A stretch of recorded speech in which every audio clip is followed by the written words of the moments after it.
Shri Krishna Shrimad Bhagavad Gita chapter 8 shloka 11। तो यहाँ पे अब कृष्ण भगवान जी बता रहे हैं, वो अलग अलग तरीके बता रहे हैं कि हमें कृष्ण प्राप्ति कैसे होगी, है ना। कृष्ण प्राप्ति क्या हुई? मोक्ष मिलना, आजादी मिलना, कि हम बार बार इस धरती में ना आए। तो इस अध्याय के तीसरे श्लोका में कृष्ण भगवान जी ने जिक्र किया था परम अक्षर। तो परम अक्षर क्या है? ओम। परम अक्षर ओम है। और ओम कौन है? ओम कृष्ण भगवान जी खुद है, जो सब भगवान के भगवान है। तो यहाँ पे इस विषय में अगले के 3 श्लोका कृष्ण भगवान जी हमको उस विषय में बताएंगे, है कि ये परम अक्षर से कैसे हम कृष्ण को पा सकते हैं, कैसे हम परम अक्षर को पा सकते हैं, जो कि खुद कृष्ण है और वो है ओम। तो यहाँ पे कृष्ण भगवान जी बोल रहे हैं कि एक तो होता है कि वेद से, है ना, जो हमारे वेदास है।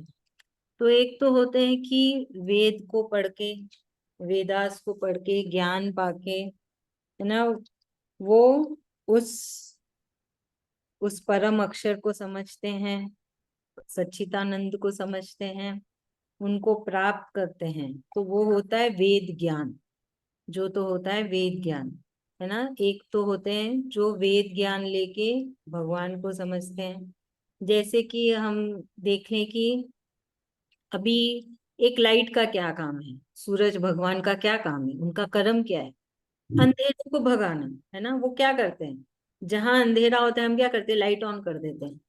और सूरज भगवान भी क्या करते हैं, रात के अंधेरा है, वो आते हैं, रोशनी देते हैं और पूरी अंधकार खत्म हो जाती है। वैसे ही वेदों का क्या काम है, हमारे अंदर जो अंधकार है उसको हटाना और हमें ज्ञान देना, हमको समझाना कि क्या सही है क्या गलत। वो है वेद का काम, है ना। वो होता है वेदों का काम। तो फिर ये होता है, कृष्ण भगवान जी इस श्लोका में बता रहे हैं। तो जैसे कि है ना, एक अभी हम सोते हैं तो सोने से क्या होता है, हमको सपने आते हैं। तो हम नींद में क्या सोचते हैं कि ये सपना सच है ना। ऐसा थोड़ी है कि हमको थोड़ी आभास होता है कि हम सो रहे हैं, सपना है, और सपना कभी सच नहीं होता है, नहीं ना। हम उसमें ही गुम हो जाते हैं। हमें ऐसे रहता है कि हम उसको जी रहे हैं, उस पल को जी रहे हैं, है कि नहीं। सबको सपने में ऐसे ही रहता है ना, हमको इतना तो आभास नहीं होता है। तो वही है, जैसे ये अभी जीवन सब कोई जी रहे हैं, उनको लगता है यही सत्य है, पर सत्य क्या है? सत्य क्या है? सत्य कृष्ण है। सत्य क्या है? सत्य है सच्चिदानंद। सत्य है उनको पाना। तो उसका एक जरिया है। तो वो सब हमें मिलता है वेदों में, हमें मिलता है ज्ञान से। और दूसरा होता है, मतलब ये सब जरिए बता रहे कृष्ण भगवान जी, जिसके जरिए एक आम मनुष्य भक्ति के राह में जाता है या कृष्ण के राह में जाता है, जिसको कृष्ण को पाने की चाह आ जाती है ना। तो ये हो गया ज्ञान जो आप सबको ही ले रहे हैं, वेद ज्ञान, गीता का ज्ञान ले रहे हैं। दूसरा क्या होता है, कभी कभी है ना जीवन में ऐसी ऐसी है ना घटना घटना घटती है कि वो मनुष्य है ना एकदम टूट जाता है। उसको ये सारा जीवन, ये पूरा संसार है ना बेमतलबी लगने लगता है। उसको सब चीजों से मोह उठ जाता है। फिर वो क्या करता है, भक्ति की राह पकड़ता है, भगवान की राह पकड़ता है, और वो भगवान के राह में चलने लगता है ना। जैसे किसी अपनों की मृत्यु हो जाए तो बड़ा दुख होता है ना, इससे बड़ा दुख कुछ नहीं हो सकता। तब क्या होता है, मनुष्य टूट जाता है एकदम से।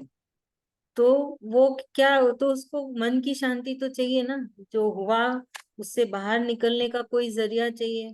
तो वो भगवान का राह पकड़ते हैं और उसमें चलते हैं, क्योंकि फिर उनको पूरी दुनिया बेमतलबी दिखती है, बेरंगी दिखती है, उनको उससे कोई मतलब नहीं रहता है।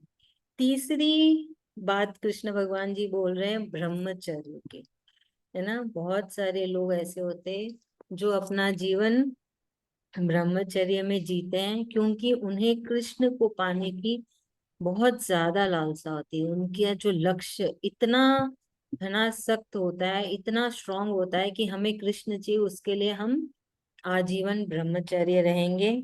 और इसमें कृष्ण भगवान जी बोल रहे हैं कि वो इतना सख्त ध्यान लगाते हैं, मेडिटेशन करते हैं, कि जो हमारी नाभि है उसके ऊपर जो मूलाधार चक्र है, उसको, उसके अंदर एक बहुत ही अलौकिक शक्ति होती है। तो उस शक्ति को वो धीरे धीरे ऊपर लेके आते हैं और अपने सारे चक्रों को एक्टिवेट करते हैं। तो यहाँ पे कृष्ण भगवान जी ने मेडिटेशन के बारे में भी कहा है, और जो हमारे अंदर जो चक्र है उसके बारे में भी कहा है। तो ये बहुत थोड़े में बताया है, बहुत ही छोटे से डिस्क्रिप्शन में। तो ये भगवान जी बोल रहे हैं कि ऐसे भी, इस तरीके से भी मनुष्य उनकी राह में चलते हैं, या उनको पाने की एक मनुष्य में चाह जागती है। ठीक है, तो यहाँ पे कृष्ण भगवान जी ने 3 अलग जरिए बताए। चलिए अभी इसे बीना भाभी समझाएगी आज, बहुत टाइम हो गया। कहाँ हैं आप बीना भाभी? नहीं है, ठीक है, कौन समझाएगा? सरोज दादी ने हाथ ऊपर किया पहले। ठीक है, सरोज दादी हाथ समझा दीजिए। जय श्री कृष्ण दीदी। जय श्री कृष्ण। यहाँ पर बोले कि जैसे सूरज भगवान जी आते हैं तो अंधकार दूर हो जाता, सुबह हो जाता, रात का अंधकार दूर हो जाता। वैसे ही वेदों का है यहाँ पर, जैसे लाइट जलने से अंधकार दूर हो जाता। वैसे वेद यहाँ पर हम लोग वेदों से रिलेटेड है कि वेद हम लोग जानेंगे तो अंदर का अंधकार हमारा अंदर से दूर हो जाएगा। वही बता रहे बार बार कि जब ज्ञान आ जाएगा, भगवान को हम जानने लगेंगे, तो वो अंधकार अपने आप दूर हो जाएगा, हम लोग भगवान में लीन रहेंगे, कृष्णा भगवान जी में। कृष्णा भगवान जी को पाने के लिए हम सब कुछ करेंगे कि कृष्ण कृष्ण कृष्ण करेंगे हम लोग। अभी क्या थैंक यू भाभी, थैंक यू सो एक मच। पॉइंट और इतना अच्छा था, मन में आया था, एक पॉइंट और याद नहीं आ रहा। कोई बात नहीं, जब याद आए तब बोलना। अभी 12 और 13 तीन दोनों। हाँ जी तीन बोलिए। तरीका से हाँ, बताइए। तीन तरीका से बोले अभी अपने। एक तो जैसे सूरज भगवान का उदाहरण देख के बोले वेद का। दूसरा बोले जैसे कोई का जीवन में कुछ अनहोनी हो जाता है, वो दुख बहुत बड़ा उसको सदमा होता है, तो फिर वो भगवान का, वो जीवन से उसका मोह मतलब खत्म हो जाता है ये, तो जीने की, तब उसको भगवान से प्रेम करके भगवान मतलब भक्ति भगवान का राह में राह आता है, हम्म। भक्ति राह और में आता है, एक भगवान से जुड़ता है जल्दी से, हाँ, जल्द। और तीसरा बोले जैसे कोई को मतलब ज्ञानी जो योगी है, यो योग करके जो चक्र को, मूल चक्र को सबको ऊपर लाके, और वो योग से भगवान को पाते हैं। ये 3 तरीका से भगवान को जानने का, भगवान का राह लेने का बताया है। बहुत मूलाधार चक्र है उसको, नाभि के ऊपर में जो रहता है उसको हमने ऊपर करके भगवान का सांस के जरिए उनको पाना योग के चाहते हैं कि बारे में कृष्ण बताया। भगवान योग के बारे में। तो कृष्ण भगवान जी को उसमें भी ध्यान लगाते हैं बहुत, कि पाने के लिए कृष्ण को। थैंक यू तो कृष्ण भाभी, कृष्ण करते हैं। बहुत थोड़ा अच्छे। सा भूल गए थे। कोई बात नहीं, अरे इसमें क्या है, हम सब सीख ही तो रहे हैं, है ना, चलता है, सीखना बहुत जरूरी है। अभी 12 और 13 साथ में है, तो यहाँ पे अब कृष्ण भगवान जी और एक जरिया बता रहे हैं उनको पाने का, जो कि आखिरी समय में होता है ना, जब वो प्राण निकलने लगते हैं। तो यहाँ पे कृष्ण भगवान जी बात कर रहे हैं उन योगी की, उन तपस्वियों की, ज्ञानियों की, ऋषि मुनियों की, जो उनके बहुत ही परम भक्त हैं, जिन्होंने अपने आप को पूरी तरीके से ट्रेन कर लिया है। जो कृष्ण भगवान जी ने ट्रेनिंग दी, तो क्या ट्रेनिंग दी? अपने इंद्रियों को बिल्कुल से काबू में करके, तो इंद्रियों को काबू कर दिया, मतलब इंद्रियों की तरफ कोई भी वस्तु नहीं आ रही है, उन्होंने इंद्रियों को काबू में कर लिया, लॉक कर दिया है ना। इंद्रियों को काबू में करके फिर मन को हृदय में शांत तरीके से बिठा के, क्योंकि क्या होता है, मन बड़ा चंचल होता है और उसका वास कहाँ होता है, हृदय में, है ना। तो मन तो बड़ा चंचल है, इधर उधर उछलता ही रहता है, भागता ही रहता है। याद है कृष्ण भगवान जी ने कहा था, और अर्जुन ने भी बोला, मन तो बड़ा चंचल है, मैं उसको कैसे काबू में करूंगा। उसके लिए कृष्ण भगवान जी ने हमें बहुत सरल उपाय बताए थे। तो उसने चंचल मन को काबू में करके उसको हृदय में शांति से बैठा दिया। तो जैसे मन चंचल है का इसका क्या मतलब होता है, उसके लिए एक उदाहरण ले लेते हैं। जैसे हम एक ग्लास में पानी लेते हैं, है ना, कांच के ग्लास में पानी लेते हैं। अगर आप उस पानी को निरंतर ऐसे उंगली डाल के हिलाते रहो तो क्या होगा, पानी शांत नहीं है, हिल रहा है, बार बार हिल रहा है। और हमें क्या दिख रहा है, पानी के नीचे का सतह दिख रहा है बस। और वो पानी निरंतर हिल रहा है, तो क्या होता है, ऐसे घूमर घूमता रहता है ना पानी में, या आप ऐसे हिलाओ तो पानी ऐसे ऐसे हिल रहा है। वही पानी का ग्लास अगर आप थोड़ी देर के लिए रख दो और उसको हिलाओ नहीं, तो क्या होगा, पानी स्थिर है। आप पानी को भी देख पा रहे हो और पानी के सतह को भी देख पा रहे हो। तो वैसे ही मन है हमारा, है ना। हमको उस मन को वैसे ही शांत रखना है कि वो हृदय में शांति से बैठा है और उसके अंदर कोई भी चंचलता नहीं है, हिलन विलन नहीं है, वो शांति से बैठा है। तो फिर क्या होता है, अगर मन शांत है और हृदय में बैठा है तो हमें हम क्या देख पा रहे हैं, हम कृष्ण को देख पा रहे हैं, उनको समझ पा रहे हैं, उनको महसूस कर पा रहे हैं और उनकी बातें भी सुन पा रहे हैं। तो यहाँ पे यही कृष्ण भगवान जी बोल रहे हैं कि वो जो संत आत्मा है, वो जो योगी है, वो जो ज्ञानी है, वो जो परम भक्त है, उसने इंद्रियों के दरवाजे सब बंद कर दिए हैं, मन को शांत करके हृदय में बैठा दिया है। फिर अपना पूरा ध्यान यहाँ पे जहाँ पे बिंदु लगती है वहां पे लाए, है ना, सांसों को भी काबू में किया और यहाँ पे लेके आए बिंदु में, और पूरा ध्यान लगाया कृष्ण भगवान जी पे और मुख से उच्चारण किया ओम। और फिर उसने अपने प्राण छोड़े। तो जाने ही थे कृष्ण में मिलने ही है ना। तो ये और एक जरिया है कृष्ण को पाने का, मोक्ष पाने का, भगवत प्राप्ति पाने का। तो कृष्ण भगवान जी बोल रहे हैं कि तो ऐसे भी होते हैं जो पूरा सब कुछ उनके काबू में होता है, जो कृष्ण भगवान जी बोले ना, इन सब के काबू में नहीं रहना है, हमें इन सबको अपने काबू में करना है, तब कृष्ण प्राप्ति हो जाएगी। तो ऐसे होती है, क्योंकि वो आखिरी समय समझ में आ जाती है और फिर हम खुद उस सांस को छोड़ते हैं और ओम बोलते हुए और कृष्ण पे ही ध्यान लगाते हुए। तो ये भी एक ध्यान का ही ध्यान ही है, ध्यान करते हुए प्राणों को छोड़ना, अपने चक्रों को भी एक्टिवेट करना, मुख से भी ओम बोलना और दिमाग और मन में भी कृष्ण कृष्ण ही चलते हैं।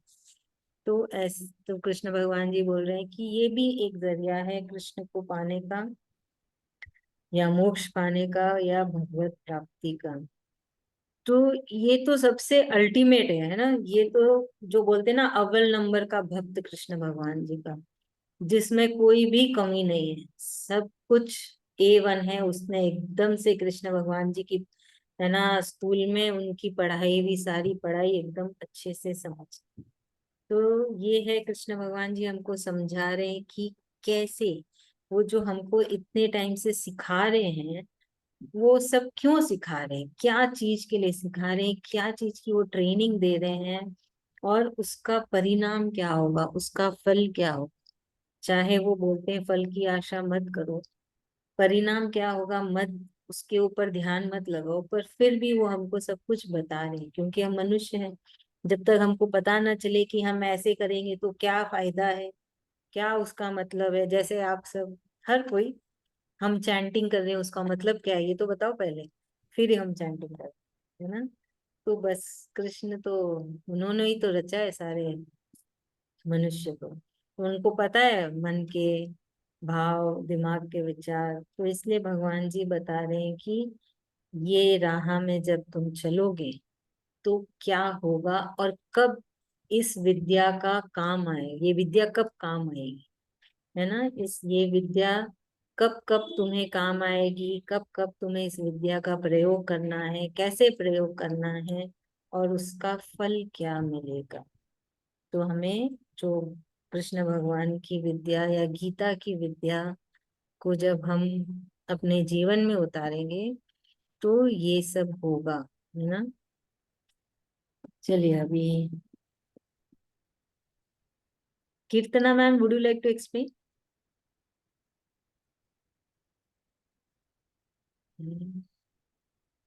ठीक है। आप, रंजीता भाभी, आप ही चालू कर लीजिए।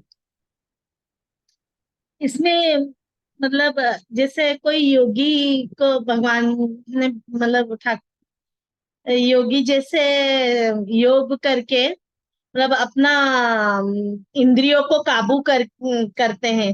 इंद्रियों को काबू करने के बाद जो मन जो चंचल होता है वो मन को वो स्थिर कर देते हैं। मन को स्थिर करते हैं, जैसे एक पानी का ग्लास में हम लोग जब उसको घुमाते रहते हैं वो घूमता रहता है, पर वो ग्लास पानी घूमता हुआ दिखता है। फिर जब वो ग्लास को स्थिर रख देते हैं, पानी को नहीं हिलाते हैं, तो वो स्थिर हो जाता है। वैसे ही योगी अपना इंद्रियों को काबू करके अपना मन को स्थिर कर देते हैं, और अपना योग से मतलब अपना चित अपना मन मतलब ध्यान भगवान को यहाँ बिठा के और भगवान की मतलब प्रार्थना मतलब जप करते हैं, भगवान को बुलाते हैं, तो उससे भगवान की प्राप्ति होती है। मतलब वो तो उनको अंतिम समय में भी मुंह से उनका भगवान मतलब कृष्ण कृष्ण ही निकलता है। तो यही भगवान की प्राप्ति का ये योगी कैसे अपना इंद्रियों को काबू करके कैसे भगवान की प्राप्ति का जरिया बताए, कैसे करते हैं करना है वही बताए। थैंक यू भाभी, थैंक यू सो मच। तो यहाँ पे कृष्ण भगवान जी ओम शब्द, जो ओम अक्षर है, हाँ सॉरी शब्द, हाँ ओम का भी महत्व बता रहे हैं कि ओम वो खुद है ना। ओम मतलब, तो जब भी आप ओम का उच्चारण करेंगे आपको समझना है आप कृष्ण को ही पुकार रहे हैं, एक ही अक्षर में कृष्ण को पुकार रहे हैं। तो हम ओम को जब ब्रेक करते हैं तो क्या निकलता है, अ उ म, है ना। तो कहते हैं कि ये पूरी सृष्टि इसमें ही समाई हुई है ना। यहाँ पे ही पूरे ब्रह्मांड का इसमें अस्तित्व है, ओम में। तो ओम जो अक्षर है बहुत ही मतलब है ना, उसमें बहुत ज्यादा ऊर्जा है, बहुत ज्यादा उसमें पॉजिटिविटी है, उसमें खुद भगवान है, वो खुद भगवान ही है, कृष्ण खुद है उसमें। तो इसमें यही है कि ओम उच्चारण का भी बहुत महत्व है। तो देखिए कृष्ण भगवान जी ने कितने जरिए दिए हैं, कोई भी एक चुनना है, ऐसे नहीं हमको सब कुछ चुनना है ना। ऐसे नहीं कि हम कृष्ण कृष्ण भी कर रहे हैं, ओम ओम भी कर रहे हैं, और है ना मतलब और भी बहुत कुछ कर रहे हैं। हमें एक में ही अटना टिके रहना है, क्योंकि एक चीज को करने से उसमें हम ऊर्जा बनाते हैं, शक्ति अपने आप उसमें बनने लगती है, कृष्ण आके खुद उसमें वास करते हैं। जैसे अगर आप कार्पण्य दोषो डेली उसकी चैंटिंग कर रहे हैं, तो उस हर चैंटिंग में जो जो आप बार बार बोलते हैं ना, जिसको हम बोलते हैं रिपीटेशन, दोहराना, उसमें कृष्ण आके वास करते हैं। तो इसलिए एक में ही टिके रहिए, बहुत सारा मत करिए। जैसे आज हमने ओम समझा, तो ऐसे नहीं कि आपने अभी तक जो पूजा कर रहे हो उसको छोड़ के आप ओम पे लग गए, ऐसा मत करना। आप जो पूजा पाठ कर रहे हैं उसी में टिके रहिए। ये हमारे ज्ञान के लिए है कि ठीक है, अभी हम जब ओम नमः शिवाय कहेंगे, ओम जय जगदीश करेंगे, तो हमने पहले कृष्ण भगवान जी को याद किया, फिर उन भगवान को याद किया, है ना। तो ये हमारे लिए ज्ञान है। आप समझ रहे हैं कि क्यों कृष्ण भगवान जी हमको समझा रहे हैं कि मालूम तो पड़े, ओम का उच्चारण कर रहे तो है क्या। ओम ठीक है, बहुत ही शुभ है, हम भगवान के नाम पे ओम लिखते हैं, पर कौन है ओम, क्या है ओम, है ना। तो ये हमको आज ज्ञान मिला। तो ये हमेशा याद रखना, जो पूजा पाठ आप सदियों से सालों से करते आ रहे हैं, उसको करते रहिए, क्योंकि उसमें आपने बहुत ज्यादा शुद्धता बना ली है, शक्ति बना ली है, पॉजिटिव एनर्जी है ना, हमारी डिवाइन एनर्जी। तो उसको करते रहना निरंतर। अगर आप हनुमान चालीसा पढ़ रहे हैं तो पढ़ते रहिए, उसको ब्रेक मत करिए। उसमें ऐड कर सकते हैं, पर उसको तो करते ही रहना। वो बहुत ज्यादा, उसमें बहुत शक्ति आ जाती है।